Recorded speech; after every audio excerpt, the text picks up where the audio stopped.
আসসালামু আলাইকুম।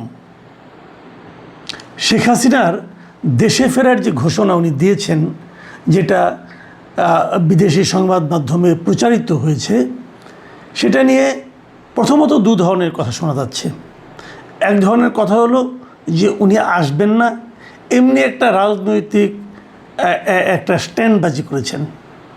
আর দ্বিতীয়টা হলো ওনার যে চারিত্রিক বৈশিষ্ট্য, উনি অবশ্যই আসবেন এবং আসার পর দেশ জুড়ে একটা রাজনৈতিক অস্থিরতা শুরু হবে। সরকার কঠোর অবস্থানে যাবে, আওয়ামী লীগের নেতাকর্মীদের গ্রেপ্তার, তাদের পেছনে পুলিশ লেলিয়ে দেওয়া হবে, এরকম নানা ধরনের ঘটনা ঘটতে পারে। এটা গেল প্রথমত এক ধরনের কথা। আর দ্বিতীয় যে ধরনটা, সেটা হলো যে উনি আসলে এটা কেন বললেন, অথবা এই নিউজটা রয়টার্সে কেন ছাপা হলো, এই ছাপা হওয়ার পেছনে কী কারণ থাকতে পারে, এটা নিয়ে নানা ধরনের গবেষণা। এবং এই গবেষণার পেছনে আমি মূলত তিনটা কারণ আমি মোটামুটি দেখতে পাই। মানে আমি যদি প্রথমত ধরে নেই যে আসলে এই ইনফরমেশনটা, এই নিউজটা যা ছাপা হয়েছে তা সঠিক, তাহলে কেন হতে পারে তার, এবং কিভাবে হতে পারে তার সম্ভাব্য আমি তিনটা কারণ দেখতে পাই। আমি সেই কারণগুলি নিয়েই আজ আপনাদের সঙ্গে কথা বলতে চাই।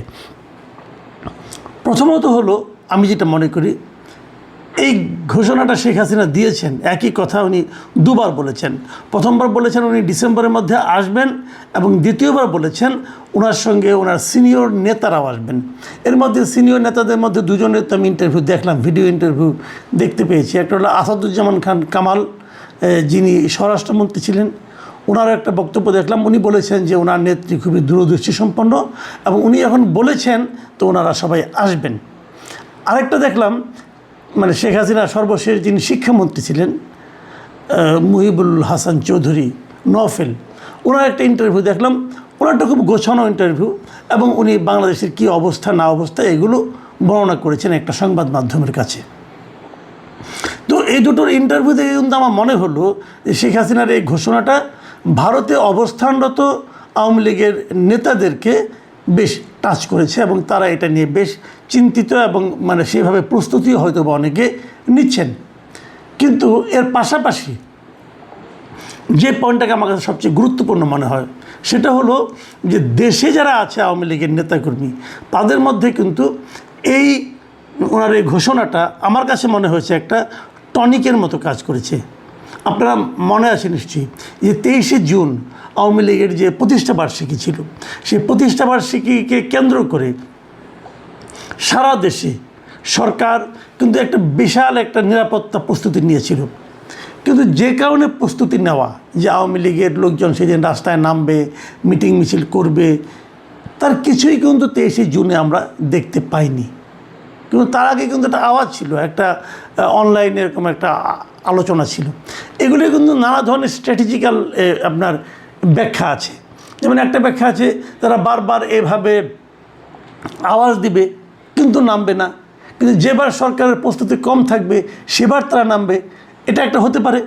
আবার আরেকটা হতে পারে যে এটা দেওয়ার মাধ্যমে নিজেদেরকে জানান দেওয়া, কিন্তু যারা জানানটা দিচ্ছেন, মানে অনলাইনের পেছনে যারা আছেন, তাদের সঙ্গে আসলে মাঠের নেতাকর্মীদের খুব একটা যোগাযোগ নেই, যে কারণে মাঠের নেতাকর্মীরাও ওই ঘোষণাটাকে ভালোভাবে নেননি।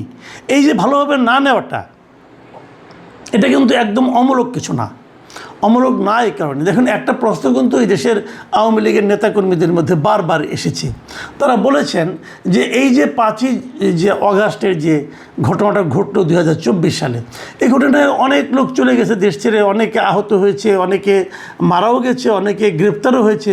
বাট ইন্টারেস্টিংলি শেখ হাসিনা কিংবা তার পরিবারের, মানে শেখ পরিবারের কেউ কিন্তু ধরা পড়েনি। সবাই দেশের বাইরে চলে গেছে, সবাই। ওনার পরিবার তো অনেক বড় পরিবার, এবং এই পরিবারের প্রায় সবাই তো কোনো না কোনো গুরুত্বপূর্ণ দায়িত্বে ছিল, এবং এই সবগুলি দায়িত্ববান ব্যক্তি যারা ছিল সরকারের, তারা সবাই কি করে আগে ভাগে দেশের বাইরে চলে গেল।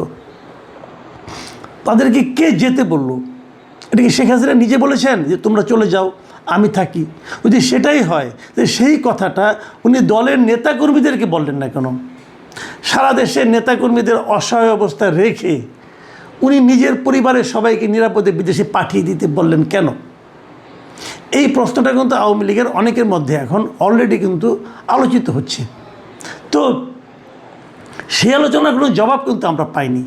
শুরুর দিকে আমার কাছে মনে হয়েছিল যে আওয়ামী লীগ বোধহয় নতুনভাবে গড়ে উঠবে, এই নতুন লোকগুলির মাধ্যমে গড়ে উঠবে। এটা উঠতে পারতো যদি আওয়ামী লীগকে স্বাভাবিক গতিতে চলতে দেওয়া হতো, যে কাজটা ডক্টর ইউনূসের অন্তর্বর্তীকালীন সরকার করেনি।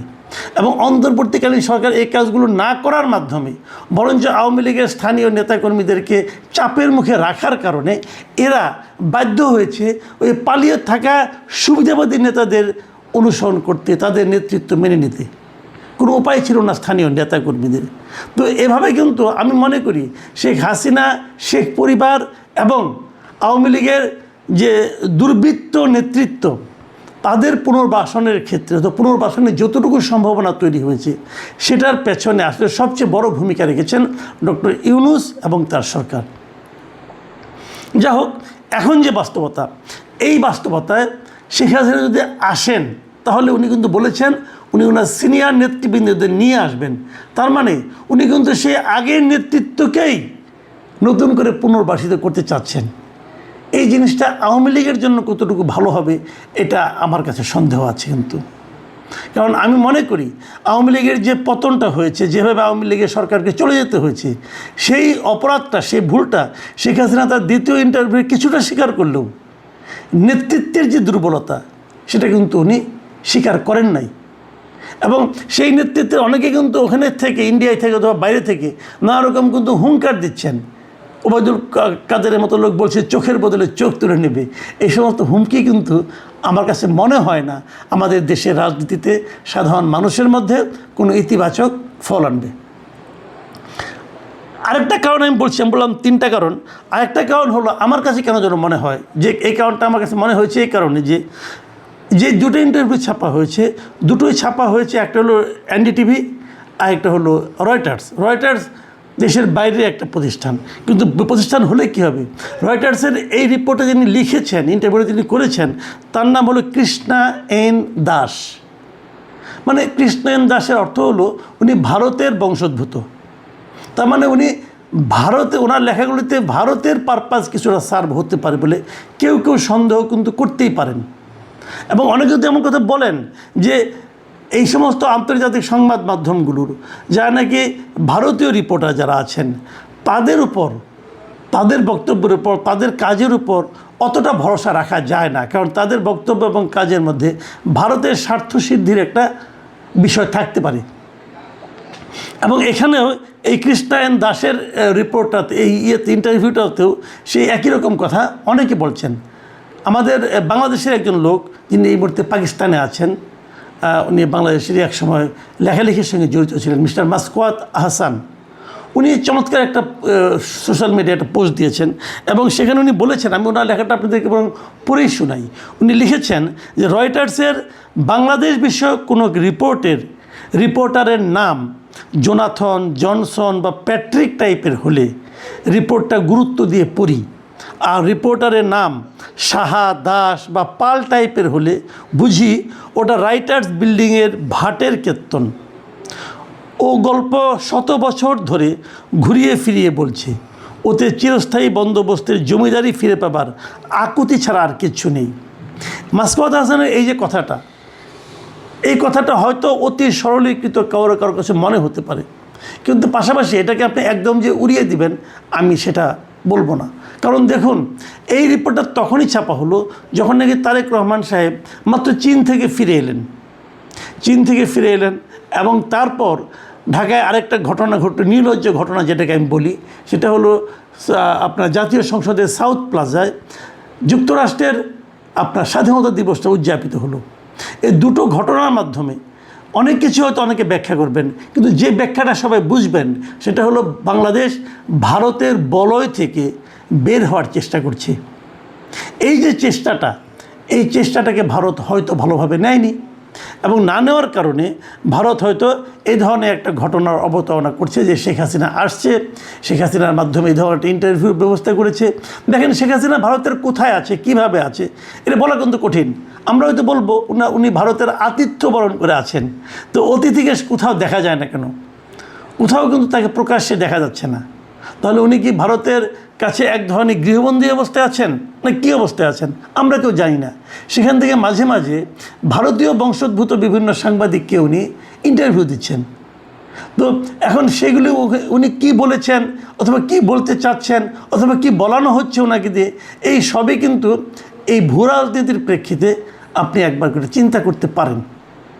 কেউ কেউ তো এমনও বলেন শেখ হাসিনা কি আদৌ এগুলি বলেছেন, নাকি ভারত এগুলি বলতে চাচ্ছে বলেই বলানো হচ্ছে। এই প্রসঙ্গটা কিন্তু আসতে পারে। তৃতীয় একটা পয়েন্ট এটাও হলো যে এই ধরনের বক্তব্যের মাধ্যমে বাংলাদেশ সরকারের কি প্রতিক্রিয়া হলো। সরকারের প্রতিক্রিয়া আমার কাছে খুব সুবিবেচনাপ্রসূত মনে হয়নি। দেখুন, আগের বার যখন উনি বক্তব্য দিলেন, তখনও দেখলাম তথ্য বিবরণীতে বলা হলো যে ওনার বক্তব্য প্রচার করা যাবে না এই মর্মে। কবে করলো? যেদিন বক্তব্য প্রচারিত হয়ে গেছে তারপর দিন। এবারও দেখলাম একই কথা, যে যেদিন বক্তব্য প্রচারিত হয়ে গেল তারপর দিন সরকার বলছে এই ওনার বক্তব্য প্রচার করা যাবে না। তো এই দুটোই সরকারের এই বক্তব্যই কিন্তু আসলে কোনো রকম কার্যকারিতা বহন করে না। তাহলে সরকার এটা বলছে কেন? বলছে এই কারণে যে ওনারা কি নিজেদের অবস্থানটাকে একটু ক্লিয়ার করতে চাচ্ছেন, যে না আপনি এটা ছেপেন না, না ছাপলেই ভালো হতো, এই ধরনের কিছু একটা। সেটা কেন, কী প্রয়োজনেতে? আমি যে কথাটা কালকে বলেছিলাম, তাহলে কি সরকার ভয় পেয়েছে? সরকার কি বিচলিত বোধ করছে?